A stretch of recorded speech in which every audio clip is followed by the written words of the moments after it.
Welcome. Inviting you into the theme, point of focus of today's transmission, and just inviting you to have a look at the title.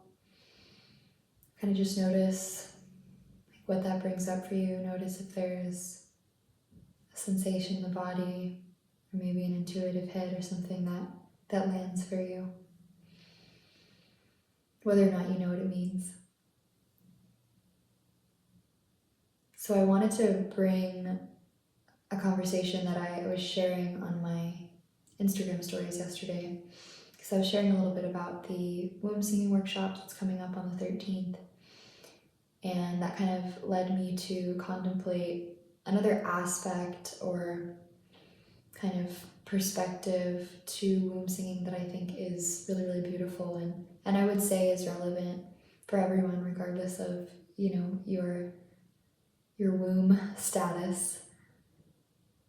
And I wanted to bring that here as well onto YouTube and share a little transmission around it. So,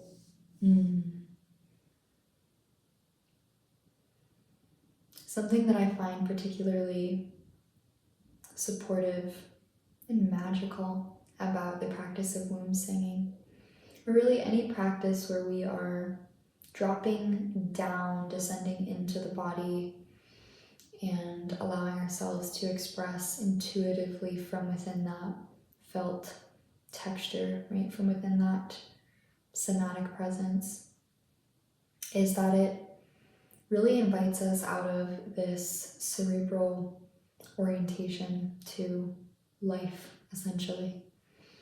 We have a practice in the West, a cultural practice of orienting to our inner world, right? Our experiences, ourselves, through a cerebral lens.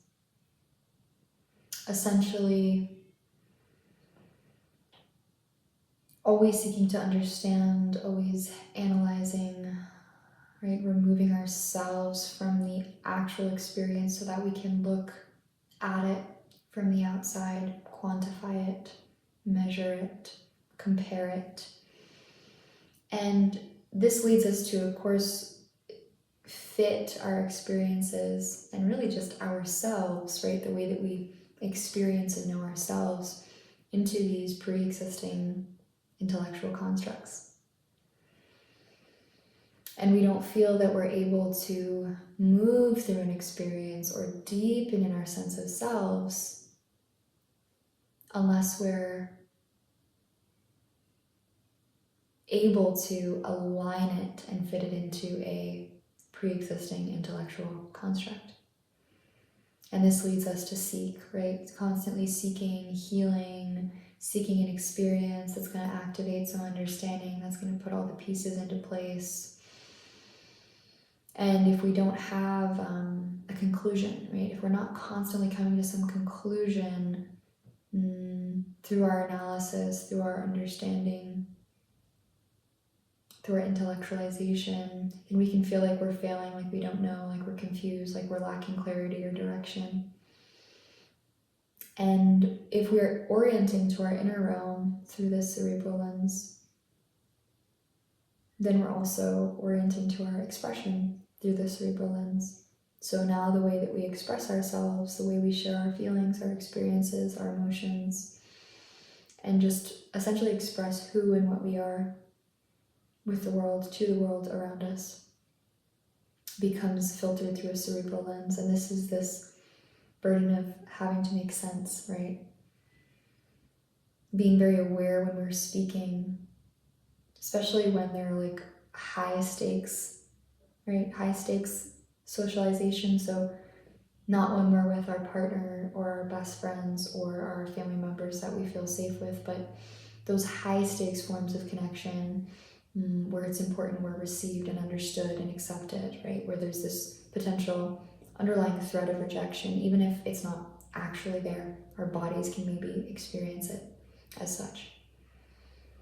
And this is this piece of whatever I say has to be coherent, has to be intelligible, right? It has to be comprehensible, digestible. This is this, when you're in the sharing circle and you haven't shared yet, but your turn is coming up and you're like preparing in your head what you're going to say, so that you make sense, so that you don't come across as stupid or confused, or so you don't bore anyone, right, with your potential mumbling or fumbling or searching for that which wants to be spoken. And this can be deeply unsustainable to never allow ourselves, internally or externally, to let go of the need to fit anything we're experiencing or expressing into a pre-existing construct. Either our own pre-existing construct so that we can make sense to ourselves, or someone else's pre-existing construct so we can make sense to them. And I want to add here this cerebral lens, right? The quantifying, the measuring, the analyzing, the intellectualizing. This kind of lies within a masculine principle, and it's a very neutral, sacred principle. Okay, it's an important function. There are so many situations in life where this cerebral lens is very much needed and deeply, deeply supportive.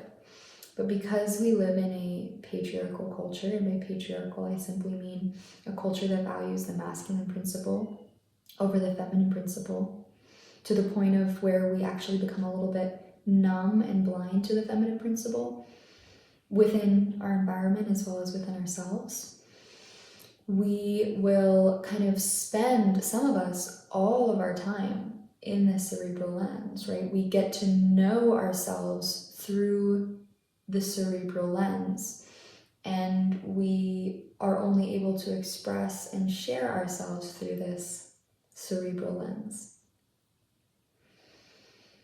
And this can be deeply exhausting, unfulfilling to the part of us that is beyond mind, beyond form, beyond number, right? That is unquantifiable. There are so many aspects to who you are that could never be explained, that could never be measured, that could never be comprehended, intellectualized. There are so many aspects to who you are, to your inner essence, to the experiences that you're having, right? Dimensions to the experiences that you're having that have no words, right? There are no words that can capture that experience. And that's not to say that we should never try to, but it's to acknowledge and honor the fulfillment and pleasure and satisfaction that we offer to the feminine within us, essentially, by allowing ourselves to rest within experience without having to step outside, look at it, understand it, form language around it, form a story or a narrative around it that we know is going to fit into our own or other pre-existing intellectual constructs. There's something really liberating about allowing ourselves to remain within the experience. And this is the difference between intellectualizing your emotions, having to step outside of them to get a look and then tell the story, rather than resting within the emotion, remaining within the feeling, embodying it. And if you were to expressing from within that space. And this is kind of how I understand the difference between what I'll call masculine expression and feminine expression. And when I use those terms, I'm referring to the energetics, right, of the masculine and the feminine, which we all hold. The masculine is very good at stepping outside. It's an external principle. Looking, measuring, weighing, quantifying, analyzing, breaking down, and maybe fitting into more linear constructs. And the feminine remains within, right? To be within our feminine experience and expression is to remain within, embodied and descended and anchored within the experience itself, right? The felt sense, emotion, texture, or just like essence of who we are. And when it comes to the expression of that, allowing our expression, whether that be language or song or sound, to simply arise from within that place without having to filter it through that cerebral lens, filter it through our intellectual constructs. Is this going to make sense? Is it going to be received? Does it even make sense to me? Are there contradictions present? And it's deeply, deeply healing for us to create spaces in our lives within ourselves and in the way that we relate to others where we are liberated from the burden of having to make sense. And this also allows us to come into deeper relationship with the cerebral lens, right? When we start to engage with our cerebral functioning, this divine masculine functioning, from a place of right relationship, when we start engaging with it when it's actually of service and support, it can really begin to align and direct our experience. But if we don't have this foundation in feminine experience and feminine expression, allowing ourselves essentially to be without a story, without a belief system, without a narrative, we can really begin to almost suffocate or stifle the very expression or experience of our inner feminine to begin with. So what I love about the practice of womb singing is that it invites us into this experience. It is a descension, of spiraling in and down, of dropping down into the body. And it is the practice of remaining within the experience rather than always taking a look outside, right? And it requires a deep trust, and it requires a sense of safety within the body, of course, right? And womb singing is not the only practice that can offer this experience to us.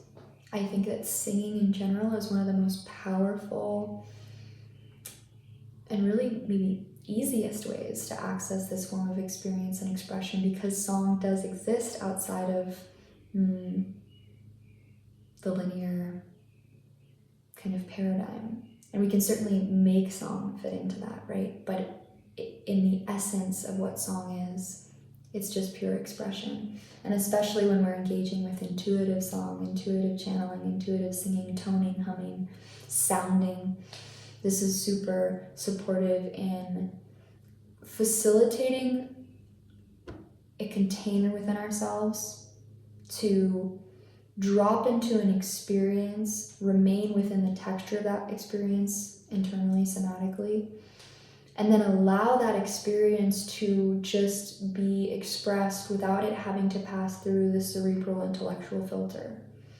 That can be much more difficult to do outside of intuitive expression or sound or song or music. It certainly can be done, right? There's certainly the practice of integrating that feminine expression even into our masculine expression, so actually weaving those two threads together. But in really establishing a foundation for embodied, somatic, feminine experience and expression, song is an incredible ally. And just sound in general, sound that again is not fitting into a linear format. So simply allowing ourselves to be within and kind of resisting that urge to have to know, have to understand, have to hold, essentially control, right? We seek understanding because it gets us closer to controlling.